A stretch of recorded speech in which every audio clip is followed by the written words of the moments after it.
Shalom. We are preparing Parashah Bashelach. I just want to spend some time on the Hebrew letters of this Torah portion name. If you read from right to left, it's Bet. Bet means house. Now, from Bereshit and going towards the story of Abraham, who was a single person and then a family unit, and the family had offspring, which is Ishmael and Isaac, where Isaac is the chosen one. And then that house was divided and Ishmael was separated due to the Nafal. Now the Nafal is the fall that we looked at previously. Now the first Nafal was when Adam, the collective Adam, desired to be like the Nefesh, the animals, to have mates. And the animals were male and female, so they are opposites of the same kind. It's like the left hand and the right hand. They look exactly the same, but they're opposite. In the same way, male and female are of the same kind, but they're opposites, and they support or not support. They belong together to form the unit again. So it's like cutting an apple in half, and you get the left side, right side, but they are mirror images of one another. And to get the full apple back again, you have to put the two halves back together again. So that is the Nafal that caused that. And then Adam and Chava or Eve came into being. And then through a marriage covenant, you bring them back together into Echad or unity. And they still exist within the garden in that state. But because of their first Nafal and their desire to be a Nefesh, they were vulnerable, and the enchanter, the Nachash, influenced the one part of Adam who is emotionally wired, that is the female.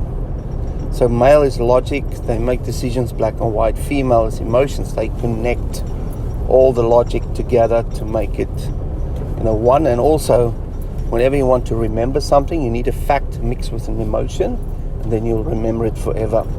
In the same way, the Nachash knew the mechanisms regarding that, so that the commandment regarding the tree is the logic, and he didn't attack the logic because that's what Yahweh said. He worked with the emotional side of Adam and then asked a question in a certain way to beguile or to confuse man, and then man created the lie himself. So that is the second Nafal, and then a separation took place and they were separated from the garden. So that's just a bit of backdrop.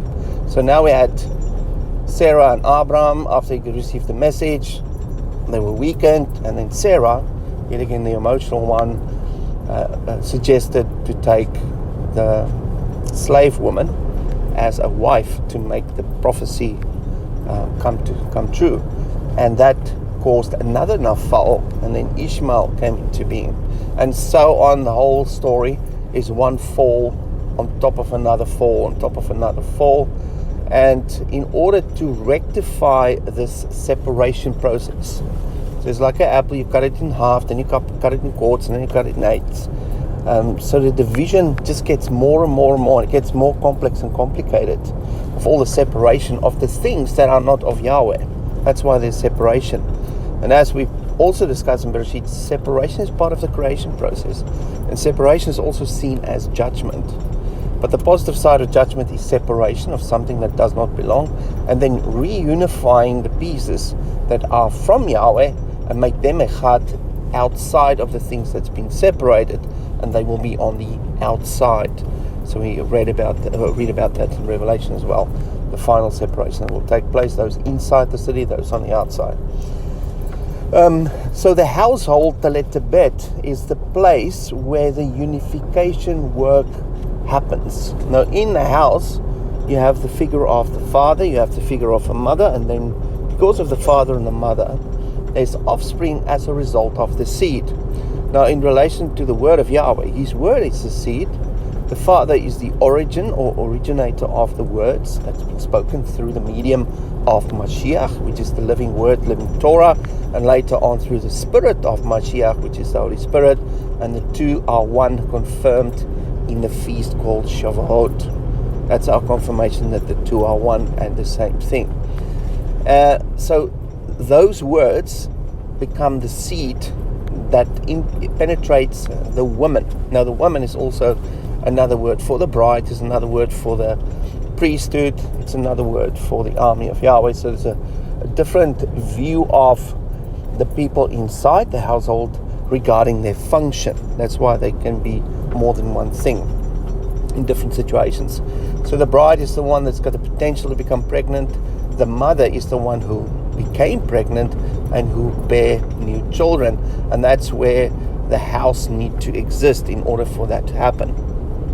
And the other thing about the house is that is the place where the birthright is expressed, and the birthright within the context of the household equals the covenant. So the covenant is now expressed within a space to a people that exist within that space to make it come true, as well as to protect it. So the household or the bet is there to protect the household, but also to protect the covenant or the birthright. So that's the letter bet. And the calling of Israel out of Egypt is to call them from Egypt into this letter bet, into this household, into the covenant. And that's the next step that we will see is the mountain. The mountain is where they physically received the commandments, where the presence of Yahweh was manifesting on the mountain. And that's symbolic of the covenant being given to the household. And the mountain area simulate the letter bet, the big house, where Yahweh's presence manifested. So that's letter bet. The next one you get is the shin. It's beshalach. Now shin is fire. It's purification. And that fire is the fire that is similar to what's in Isaiah, the watchman on the wall, the lights that shine into the darkness to warn people or to reveal who is coming. So it's a light of protection, but it's also seen in this Torah portion as the pillar of fire that came between Israel and the Egyptians in order to protect Israel just prior to crossing the Red Sea. So we see the fire as the thing that provides light, the energy of Yahweh that provides light manifested in His Spirit. And it's also the protection of the people, especially when they are in a very tight situation. Then the fire of Yahweh, or the outcome, the supernatural outcome of Yahweh, will release them. And the symbolism of this is seen in the seventh plague. The hail and fire is also seen during the trumpets, the last trumpet, the hail and fire that will come down in the book of Revelation. That is the fire of protection and the fire of release to stand in between Israel, who are within that bed, within that house, within the household, and the enemy on the outside, to secure the separation so that they can leave Egypt and in the future leave Babylon. Then we have the Lamed, which is the shepherd. That's a symbol of Moses, the shepherd's staff leading the people towards the fire, towards the house. And then you get the Chet, which is the starting point, the door to enter into the potential of meeting the shepherd and the potential of entering into the household. And that Chet is a symbol of the blood on the doorpost. And the blood on the doorpost has to do with life, enter into life from a state of darkness, which is death, and then be exposed to the light, the source of light, the consuming fire, which is the Shin in front of the household, which is Yahweh's presence. So that's just a bit of background on the word Beshalach, which give us the the basic background of the intent of leaving Egypt and the purpose or the end result or the plan of Yahweh, what his intention is. And it's all to unify those separated pieces that came to be as a result of the Nafal, or the fall of man multiple times.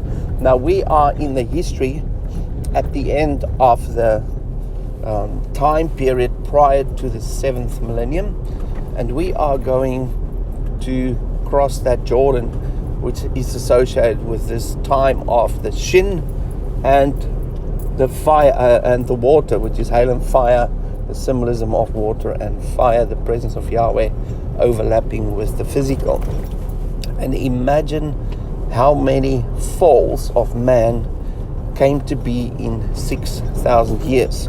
There's so much separation, so much division, even within the household of Yahweh.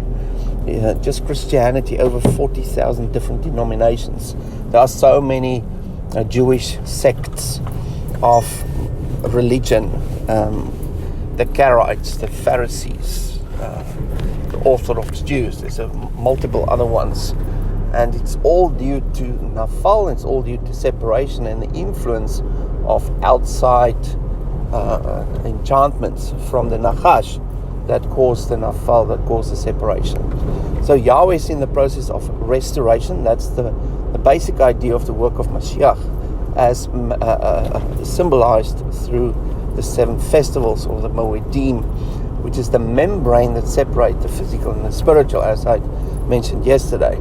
So that is our means of being restored back into the spiritual, but we need to be unified in the house first before we can be elevated and reunited back to Yahweh in the form of the collective Adam, again to be in his presence in the Garden of Eden, where the end is the beginning, where Hebrew time is cyclical. So we are going back to Bereshit as an end result of this restoration process.